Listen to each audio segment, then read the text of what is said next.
Hydrogen के लिए एक इंटरेस्टिंग एक्सपेरिमेंट करेंगे जिसमें हम लोग देखेंगे कि ये कितनी फ्लेमेबल है।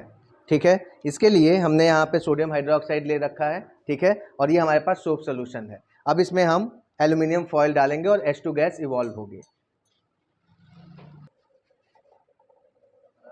यहाँ पे ये जो बबल्स बन रहे हैं इनके अंदर H2 है, यही हमें अभी प्रूफ करना है।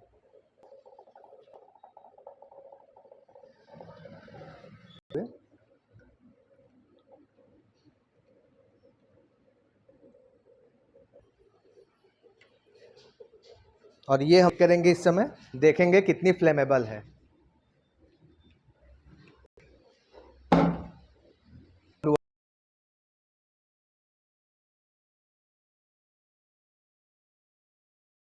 पॉप साउंड हुआ है, यही हमें बताता है कि इस जो गैस थी वो हाइड्रोजन गैस थी।